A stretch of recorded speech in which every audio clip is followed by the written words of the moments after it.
ನಮಸ್ಕಾರ, very good morning ಎಕ್ಸ್‌ಪ್ರೆಸ್‌ಗೆ ಸ್ವಾಗತ. ನಾನು ಪ್ರತಿಮಾ ಭಟ್. ಇದೀಗ ರಾಜ್ಯ, ದೇಶ ವಿದೇಶ, ಸಿನಿಮಾ, ಕ್ರೀಡಾ ಸುದ್ದಿಗಳನ್ನ ಫಟಾಫಟ್ ಅಂತ ನೋಡೋಣ ಮಾರ್ನಿಂಗ್ ಎಕ್ಸ್‌ಪ್ರೆಸ್‌ನಲ್ಲಿ. ಬೆಂಗಳೂರಿನ ರಾಮೇಶ್ವರಂ ಕೆಫೆಯಲ್ಲಿ ಬಾಂಬ್ ಸ್ಫೋಟದ ಬಗ್ಗೆ ಸಚಿವ ಮಂಕಾಳು ವೈದ್ಯ ಮಾತನಾಡಿದ್ದಾರೆ. ಉತ್ತರ ಕನ್ನಡ ಜಿಲ್ಲೆಯ ಮುಂಡಗೋಡ್ನಲ್ಲಿ ಮಾತನಾಡಿದ ಸಚಿವ ಮಂಕಾಳು ವೈದ್ಯ, ಇದು ಬಿಜೆಪಿಯದ್ದೇ ಚುನಾವಣಾ ಸಂಚು ಅಂತ ಆರೋಪಿಸಿದ್ದಾರೆ. ಬಿಜೆಪಿಯವರು ಚುನಾವಣೆಗಾಗಿ ಏನ್ ಬೇಕಾದರೂ ಮಾಡ್ತಾರೆ. ಚುನಾವಣೆ ಹೊತ್ತಲ್ಲಿ ಮತದಾರರ ಗಮನ ಸೆಳೆಯೋದಕ್ಕೆ ಸಂಚು ಮಾಡಿದ್ದಾರೆ. ಯಾವ ಪಕ್ಷದವರು ಸಂಚನ್ನ ಮಾಡ್ತಾರೆ ಅಂತ ಎಲ್ರಿಗೂ ಗೊತ್ತಿದೆ. ಆದರೆ ಯಾರೂ ಭಯಪಡೋ ಅಗತ್ಯ ಇಲ್ಲ. ನಮ್ಮ ಸರ್ಕಾರ ಅದ್ಯಾರೇ ಈ ಕೃತ್ಯದಲ್ಲಿ ಭಾಗಿಯಾದರೂ ಖಂಡಿತವಾಗಿ ಕಠಿಣ ಕ್ರಮ ಜರುಗಿಸುತ್ತೆ. ಬಿಜೆಪಿಯವರು ಇದುವರೆಗೂ ಯಾವ ಚುನಾವಣೆಯಲ್ಲೂ ಅಭಿವೃದ್ಧಿ ಪರವಾಗಿ ಮಾತನಾಡಿ ಮತ ಕೇಳಿಲ್ಲ. ಬಡವರ ಪರವಾಗಿ ಯಾವುದೇ ಯೋಜನೆ ಕೊಟ್ಟು ಚುನಾವಣೆ ಎದುರಿಸಿಲ್ಲ. ಬಿಜೆಪಿಯವರು ಯಾವಾಗಲೂ ಇಂಥದ್ದೇ ಮಾಡಿಕೊಂಡು ಚುನಾವಣೆ ಎದುರಿಸ್ತಾರೆ ಅಂತ ಮಂಕಾಳು ವೈದ್ಯ ಆರೋಪಿಸಿದ್ದಾರೆ. ವಿಧಾನಸೌಧದಲ್ಲಿ ಪಾಕ್ ಪರ ಘೋಷಣೆ ಕೂಗಿದವರನ್ನ ಬಂಧಿಸಬಾರದು, ಅವರನ್ನ ಗುಂಡಿಕ್ಕಿ ಕೊಲ್ಲಬೇಕು ಅಂತ ಪ್ರಮೋದ್ ಮುತಾಲಿಕ್ ಹೇಳಿದ್ದಾರೆ. ಕೋಲಾರದಲ್ಲಿ ಮಾತನಾಡಿದ ಮುತಾಲಿಕ್, ದೇಶದ್ರೋಹ ಕ್ಯಾನ್ಸರ್ ಇದ್ದಂತೆ, ಅದಕ್ಕೆ ಔಷಧ ಇಲ್ಲ, ಅದನ್ನು ಆಪರೇಷನ್ ಮಾಡಲೇಬೇಕು, ಇಲ್ಲವಾದ್ರೆ ದೇಶದ ತುಂಬಾ ಹರಡುತ್ತೆ. ಮುಸ್ಲಿಮರಿಂದಲೇ ಗೆದ್ದಿದ್ದೇವೆ ಎನ್ನುವ ಸೊಕ್ಕು ಅಹಂಕಾರದಿಂದ ಕಾಂಗ್ರೆಸ್ನವರು ಏನ್ ಬೇಕಾದರೂ ಮಾಡ್ಕೊಳ್ಳಿ ಅಂತಿದ್ದಾರೆ. ಹಿಜಾಬ್ ಹಾಕ್ಕೊಳ್ಳಿ ಅಂತಾರೆ, ಯಾಕೆ ಹಾಕ್ಕೊಳ್ಬೇಕು ಅಂತ ಸುಪ್ರೀಂ ಕೋರ್ಟ್ನಿಂದ ತೀರ್ಪು ಬಂದಿಲ್ಲ ಅಂತಾರೆ. ಸಮಾನತೆ ಬಗ್ಗೆ ಮಾತನಾಡೋ ನೀವು ಹಿಜಾಬ್ ಹಾಕ್ಕೊಳ್ಳಿ ಅಂದ್ರೆ ಸಮಾನತೆ ಎಲ್ಲಿ ಬರುತ್ತೆ? ಹುಬ್ಬಳ್ಳಿಯಲ್ಲಿ 10,000 ಕೋಟಿ ಮುಸ್ಲಿಂ ಅಭಿವೃದ್ಧಿಗೆ ಕೊಟ್ಟಿದ್ದೇನೆ ಅಂತಾರೆ. ಮುಸ್ಲಿಮರಿಗೆ ಕುಮ್ಮಕ್ಕು ಸಿಗ್ತಾ ಇರೋದ್ರಿಂದ ಪಾಕಿಸ್ತಾನ್ ಜಿಂದಾಬಾದ್ ಎನ್ನುವ ಸೊಕ್ಕು ಈ ಕಿಡಿಗೇಡಿಗಳಿಗೆ ಬಂದಿದೆ ಅಂತ ಕಿಡಿಕಾರಿದ್ದಾರೆ. ಬಾಂಬ್ ಪ್ರಕರಣವನ್ನ ಎನ್ಐಎಗೆ ವಹಿಸುವಂತೆ ಬಿಜೆಪಿಯವರು ಆಗ್ರಹಿಸ್ತಾ ಇದ್ದಾರೆ. ಸದ್ಯಕ್ಕೆ ಪ್ರಕರಣವನ್ನ ಸಿಸಿಬಿಗೆ ಕೊಟ್ಟಿದ್ದು ತನಿಖೆಯಾಗ್ತಾ ಇದೆ. ಎನ್ಐಎಗೆ ಕೊಡೋ ಬಗ್ಗೆ ಮುಂದೆ ನೋಡೋಣ ಅಂತ ಸಿಎಂ ಸಿದ್ದರಾಮಯ್ಯ ಹೇಳಿದರು. ಇನ್ನು ಬ್ರ್ಯಾಂಡ್ ಬೆಂಗಳೂರು ಬಾಂಬ್ ಬೆಂಗಳೂರು ಆಗ್ತಾ ಇದೆ ಎಂದಿದ್ದ ಅಶೋಕ್ಗೆ ಸಿಎಂ ಸಿದ್ದರಾಮಯ್ಯ ಟಾಂಗ್ ಕೊಟ್ಟಿದ್ದಾರೆ. ಕುಕ್ಕರ್ ಬ್ಲಾಸ್ಟ್ ಆಯ್ತಲ್ಲ, ಆಗ ಯಾರಿದ್ರು? ಬಿಜೆಪಿ ಕಚೇರಿ ಮುಂದೆ ಬಾಂಬ್ ಬ್ಲಾಸ್ಟ್ ಆದಾಗ್ಲೂ ಯಾರಿದ್ರು ಅಂತ ಬಿಜೆಪಿ ನಾಯಕರನ್ನ ಸಿಎಂ ಸಿದ್ದರಾಮಯ್ಯ ಪ್ರಶ್ನಿಸಿದ್ದಾರೆ. ರಾಮೇಶ್ವರಂ ಕೆಫೆ ಬಾಂಬ್ ಬ್ಲಾಸ್ಟ್ ಪ್ರಕರಣ ಉಗ್ರರ ಕೃತ್ಯವೋ ಮತ್ತೇನೋ ಬೇರೇನೋ ಅನ್ನೋದು ತನಿಖೆಯಲ್ಲಿ ಗೊತ್ತಾಗಬೇಕು ಅಂತ ಸಚಿವ ಎಂಬಿ ಪಾಟೀಲ್ ತಿಳಿಸಿದ್ದಾರೆ. ಕೃತ್ಯ ಎಸಗಿದವನಿಗೆ ಕಠಿಣ ಶಿಕ್ಷೆಯಾಗಬೇಕು. ಇದರ ಮೂಲ ಏನು ಅನ್ನೋದು ಸಂಪೂರ್ಣ ಹೊರಗೆ ತೆಗಿಬೇಕಿದೆ. ಈ ವಿಷಯದಲ್ಲಿ ನಾವು ರಾಜಕೀಯವನ್ನ ಬೆರೆಸಿಲ್ಲ ಅಂತಿದ್ದಾರೆ ಎಂಬಿ ಪಾಟೀಲ್. ಕಾಂಗ್ರೆಸ್ ಅಲ್ಪಸಂಖ್ಯಾತರನ್ನ ಓಲೈಸುವ ಪ್ರವೃತ್ತಿಯನ್ನ ಮುಂದುವರೆಸಿದೆ ಅಂತ ವಿಪಕ್ಷ ನಾಯಕ ಅಶೋಕ್ ಆರೋಪಿಸಿದ್ದಾರೆ. ಮಂಗಳೂರಿನ ಕುಕ್ಕರ್ ಬಾಂಬ್ ಸ್ಫೋಟ ನಡೆಸಿದವನು ದೊಡ್ಡ ಭಯೋತ್ಪಾದಕ ಅಂತ ಗೊತ್ತಾಗಿದೆ. ಅವನ ಜೊತೆ ಇನ್ನಷ್ಟು ಜನರನ್ನೂ ಬಂಧಿಸಲಾಗಿದೆ. ಅವರನ್ನ ಬಿಟ್ಟಿದ್ರೆ ಇನ್ನೆಷ್ಟು ಸಮಸ್ಯೆ ಆಗ್ತಿತ್ತೇನು ಅಂತಲೂ ಆತಂಕ ವ್ಯಕ್ತಪಡಿಸಿದ್ದಾರೆ. ರಾಮೇಶ್ವರಂ ಕೆಫೆ ಬಾಂಬ್ ಬ್ಲಾಸ್ಟ್ ವಿಚಾರಕ್ಕೆ ಬೆಂಗಳೂರಿನ ಬಾಂಬ್ ಬೆಂಗಳೂರು ಮಾಡಬೇಡಿ ಎಂಬ ವಿಪಕ್ಷ ನಾಯಕ ಅಶೋಕ್ ಹೇಳಿಕೆಗೆ ಸಂಸದ ಡಿಕೆ ಸುರೇಶ್ ಕಿಡಿಕಾರಿದ್ದಾರೆ. ವಿರೋಧ ಪಕ್ಷಗಳು ಮೊಸರಲ್ಲಿ ಕಲ್ಲು ಹುಡುಕೋ ಕೆಲಸ ಮಾಡ್ತಾ ಇವೆ. ದೇಶಭಕ್ತಿಯ ಹೆಸರು ಹೇಳ್ಕೊಂಡು ಬೆಂಗಳೂರಿನ ಭದ್ರತೆಯನ್ನ ಹಾಳು ಮಾಡೋ ಕೆಲಸ ಮಾಡ್ತಿವೆ. ಬಿಜೆಪಿಯಿಂದ ಬೆಂಗಳೂರಿಗಿರುವಂತಹ ಕೀರ್ತಿ ಹಾಳುವಾಗುವ ಕೆಲಸ ಆಗ್ತಾ ಇದೆ. ಯಾರೇ ಬಾಂಬ್ ಹಾಕಿದ್ರೂ ಸರ್ಕಾರ ಅವರ ವಿರುದ್ಧ ಕ್ರಮ ತೆಗೆದುಕೊಳ್ಳುತ್ತೆ. ಅಶೋಕ್ ಬಾಂಬ್ ಬೆಂಗಳೂರು ಅಂದಿದ್ದು ಸರಿನಾ ಅಂತ ಕಿಡಿಕಾರಿದ್ದಾರೆ.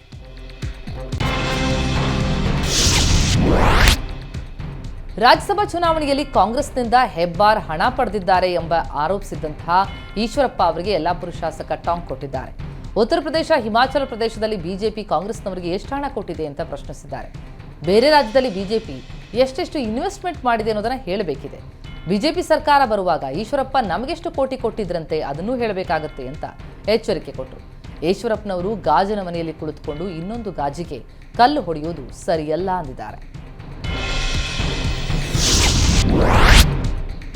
ಮಂಡ್ಯ ಬಿಜೆಪಿ ಜೆಡಿಎಸ್ ಮೈತ್ರಿ ಟಿಕೆಟ್ 100% ನನಗೇ ಸಿಗುತ್ತೆ ಅಂತ ಸಂಸದೆ ಸುಮಲತಾ ಮತ್ತೊಮ್ಮೆ ವಿಶ್ವಾಸ ವ್ಯಕ್ತಪಡಿಸಿದ್ದಾರೆ. ಕಳೆದ ಚುನಾವಣೆಯಲ್ಲಿ ಅನುಭವ ಇಲ್ಲದೆ ಪಕ್ಷೇತರ ಅಭ್ಯರ್ಥಿಯಾಗಿ ಗೆಲುವು ಸಾಧಿಸಿದೆ. ಆದರೆ ಈ ಬಾರಿ ಚಿಹ್ನೆಯಿಂದ ಸ್ಪರ್ಧಿಸಲಿದ್ದು ಪಕ್ಷದ ಲೀಡರ್ ಏನ್ ಹೇಳ್ತಾರೆ ನೋಡಬೇಕಿದೆ ಎಂದರು. ಕಳೆದ ಬಾರಿಯ ಚುನಾವಣೆಗೂ ಮೊದಲು ಶ್ರೀಗಳನ್ನ ಭೇಟಿಯಾಗಿ ಆಶೀರ್ವಾದ ಪಡೆದುಕೊಂಡಿದ್ದರಿಂದ ಒಳ್ಳೆಯದಾಗಿತ್ತು. ಈ ಬಾರಿಯೂ ಆದಿಚುಂಚನಗಿರಿ ಸ್ವಾಮೀಜಿಯವರ ಆಶೀರ್ವಾದ ಪಡೆಯುವುದಕ್ಕೆ ಬಂದಿದ್ದೆ ಎಂದು ತಿಳಿಸಿದ್ದಾರೆ.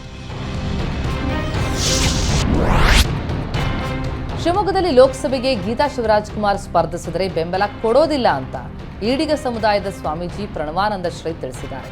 ಡಾಕ್ಟರ್ ರಾಜ್ಕುಮಾರ್ ಅವರಿಗೆ ಮುಖ್ಯಮಂತ್ರಿ ಸ್ಥಾನದ ಅವಕಾಶ ಸಿಕ್ಕರೂ ಒಪ್ಪಲಿಲ್ಲ. ಅವರ ಕುಟುಂಬ ರಾಜಕಾರಣದಿಂದ ದೂರ ಇತ್ತು. ಡಾಕ್ಟರ್ ರಾಜ್ಕುಮಾರ್ ಅವರಂತೆ ಕುಟುಂಬದ ಎಲ್ಲರೂ ಇರಬೇಕು ಅನ್ನೋದೇ ನನ್ನ ಭಾವನೆ ಎಂದರು. ಮೋದಿ ಗ್ಯಾರಂಟಿ ಮಾತ್ರ ಪರ್ಮನೆಂಟ್, ಉಳಿದವರ ಗ್ಯಾರಂಟಿ ನೀರಿನ ಮೇಲಿನ ಗುಳ್ಳೆಯಂತೆ ಅಂತ ವಿಪಕ್ಷ ನಾಯಕ ಆರ್ ಅಶೋಕ್ ಭವಿಷ್ಯ ನುಡಿದಿದ್ದಾರೆ. ಸಬ್ಕಾ ಸಾಥ್ ಸಬ್ಕಾ ವಿಕಾಸ್, ರಾಮ ಮಂದಿರ, ಆರ್ಟಿಕಲ್ 370 ಇದೆಲ್ಲ ಕಾಯಂ ಗ್ಯಾರಂಟಿಯಾಗಿದೆ ಅಂತ ಅಶೋಕ್ ತಿಳಿಸಿದ್ದಾರೆ.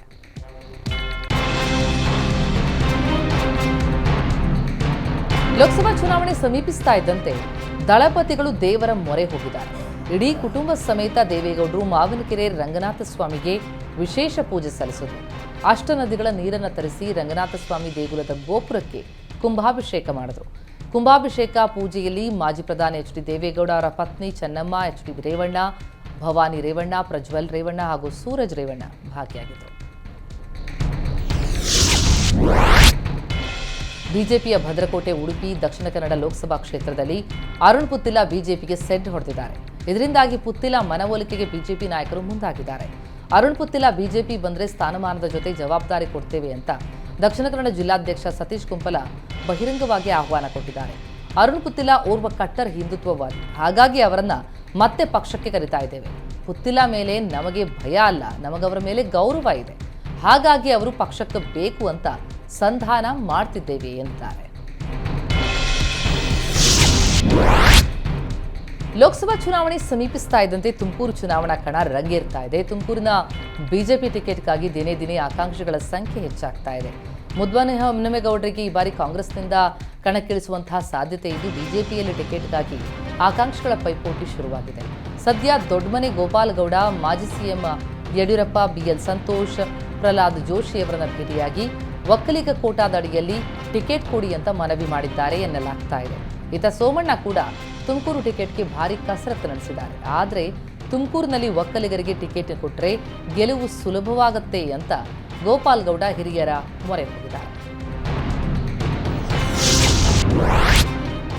ವಿಜಯಪುರ ಸಂಸದ ರಮೇಶ್ ಜಿಗಜಿಣಗಿ ಆರೋಗ್ಯದಲ್ಲಿ ಏರುಪೇರಾಯಿತು. ಬೆಳಗಾವಿ ಕೆಎಲ್ಇ ಆಸ್ಪತ್ರೆಗೆ ಸಂಸದರನ್ನು ದಾಖಲಿಸಲಾಗಿದ್ದು, ಬ್ರೈನ್ ಹ್ಯಾಮ್ರೇಜ್ನಿಂದ ಬಳಲ್ತಾ ಇರುವ ಮಾಜಿ ಕೇಂದ್ರ ಸಚಿವ ರಮೇಶ್ ಜಿಗಜಿಣಗಿ ಆಸ್ಪತ್ರೆಯಲ್ಲಿ ಚಿಕಿತ್ಸೆ ಪಡಿತಾ ಇದ್ದಾರೆ. ಈಗ ಅವರ ಆರೋಗ್ಯ ಸ್ಥಿತಿ ಗಂಭೀರವಾಗಿತ್ತು. ತೀವ್ರ ನಿಗಾ ಘಟಕದಲ್ಲಿ ಚಿಕಿತ್ಸೆಯನ್ನು ಮುಂದುವರಿಸಲಾಗಿದೆ. ಮಂಡ್ಯ ಲೋಕಸಭೆ ಕ್ಷೇತ್ರಕ್ಕೆ ಟಿಕೆಟ್ ಜಟಾಪಟಿ ಮಧ್ಯೆಯೇ ಸಂಸದೆ ಸುಮಲತಾ ಆದಿಚುಂಚನಗಿರಿಗೆ ಭೇಟಿ ಕೊಟ್ಟರು. ನಿರ್ಮಲಾನಂದನಾಥ ಸ್ವಾಮೀಜಿಗಳ ಆಶೀರ್ವಾದ ಪಡೆದರು. ಮೊದಲಿಗೆ ಕಾಲಭೈರವೇಶ್ವರನಿಗೆ ಸುಮಲತಾ ಪೂಜೆ ಸಲ್ಲಿಸಿದರು. ಇನ್ನು 3 ದಿನದ ಹಿಂದೆ ಶ್ರೀಗಳ ಆಶೀರ್ವಾದ ಪಡೆದು ಪ್ರಚಾರ ಆರಂಭಿಸುವುದಾಗಿಯೂ ಸುಮಲತಾ ಹೇಳಿದ್ರು. ಅದರ ಬೆನ್ನಲ್ಲೇ ಈಗ ಶ್ರೀಗಳನ್ನು ಭೇಟಿಯಾಗಿದ್ದು, ಜೆಡಿಎಸ್ ನಾಯಕರಿಗೆ ಮಂಡ್ಯ ಸಂಸದೆ ಟಕ್ಕರ್ ಕೊಡೋದಕ್ಕೆ ಮುಂದಾದ್ರಾ ಎನ್ನುವ ಚರ್ಚೆ ಶುರುವಾಗಿದೆ.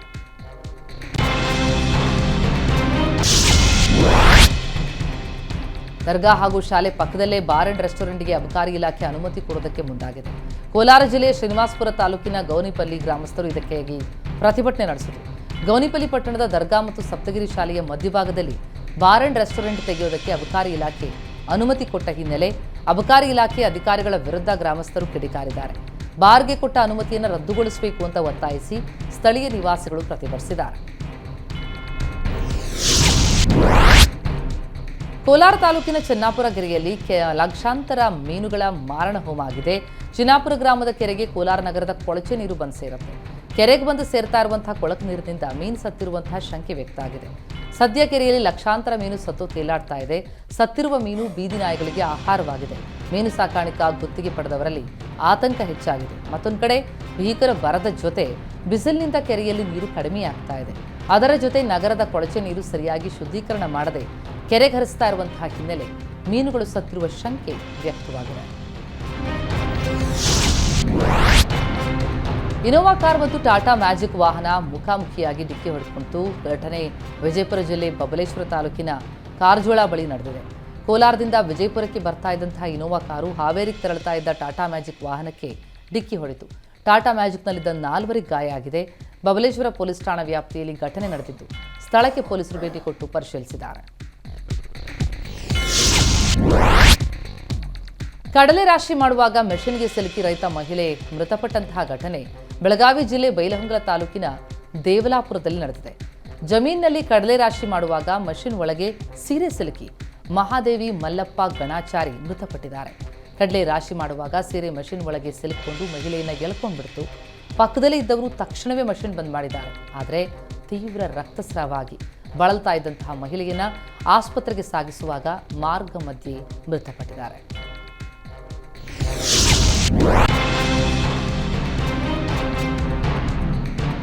ಸಿಂದಗಿ ಪಟ್ಟಣದ ಅಗ್ನಿಶಾಮಕ ಠಾಣೆ ಸಮೀಪ ಕಾರು ಮತ್ತು ಬೈಕ್ ನಡುವೆ ಅಪಘಾತ ಸಂಭವಿಸಿತು.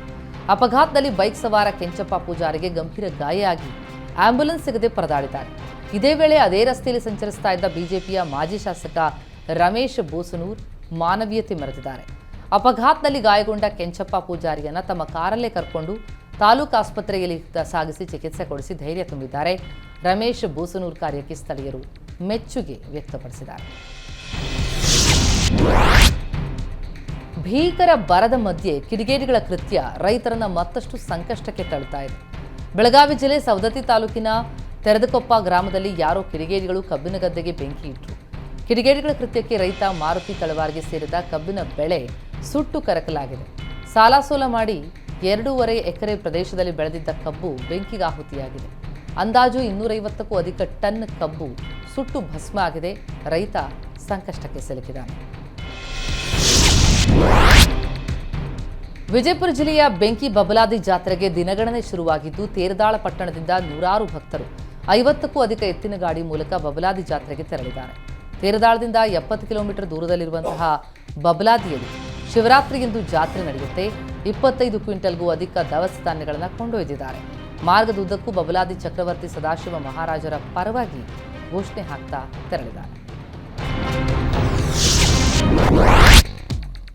ಎಲೆಂದ್ರಲ್ಲಿ ಬೇಕಾಬಿಟ್ಟಿ ಕಸ ವಿಲೇವಾರಿ ಮಾಡ್ತಿರೋದ್ರಿಂದ ಅಕ್ಕಪಕ್ಕದ ನಿವಾಸಿಗಳು ತೀವ್ರವಾಗಿ ಧೂಳು ಮತ್ತು ದುರ್ವಾಸನೆಯಿಂದ ಬಳಲುವಂತಾಗಿದೆ. ನವನಗರದ ಯೂನಿಟ್ 2ರಲ್ಲಿ ಸಮಸ್ಯೆ ಕಂಡುಬಂದಿದ್ದು, ಸರ್ಕಾರ ಸಂತ್ರಸ್ತರ ಪುನರ್ವಸತಿಗಾಗಿ ಜಾಗ ಅಭಿವೃದ್ಧಿಪಡಿಸಿ ನಿವೇಶನ ಕೊಟ್ಟಿದೆ. ಆದರೆ ಇವು ಇನ್ನೂ ಖಾಲಿಯಾಗದೇ ಇರೋದ್ರಿಂದ ಯಾರು ಬೇಕಾದರೂ ಬಂದು ಎಲೆಂದ್ರಲ್ಲಿ ಕಸ ವಿಲೇವಾರಿ ಮಾಡ್ತಿದ್ದಾರೆ. ಅಕ್ಕಪಕ್ಕದಲ್ಲೇ ಇರುವಂತಹ ಖಾಸಗಿ ನಿವೇಶನಗಳಲ್ಲಿ ಮನೆ ಕಟ್ಟಿಸಿಕೊಂಡವರಿಗೆ ಈಗ ತೀವ್ರ ಸಮಸ್ಯೆ. ಕಸ ವಿಲೇವಾರಿ ಮಾಡ್ತಿರುವ ಬಗ್ಗೆ ಬಾಗಲಕೋಟೆ ಪಟ್ಟಣ ಅಭಿವೃದ್ಧಿ ಪ್ರಾಧಿಕಾರದ ಅಧಿಕಾರಿಗಳಿಗೆ ಹೇಳಿದ್ರು ಕೇರ್ ಮಾಡ್ತಿರುವಂತೆ. ಇನ್ನಾದರೂ ಸಂಬಂಧಪಟ್ಟವರು ಈ ಕುರಿತು ಸೂಕ್ತ ಕ್ರಮಕ್ಕೆ ಮುಂದಾಗಬೇಕು ಅನ್ನೋದು ಸ್ಥಳೀಯರ ಆಗ್ರಹವಾಗಿದೆ.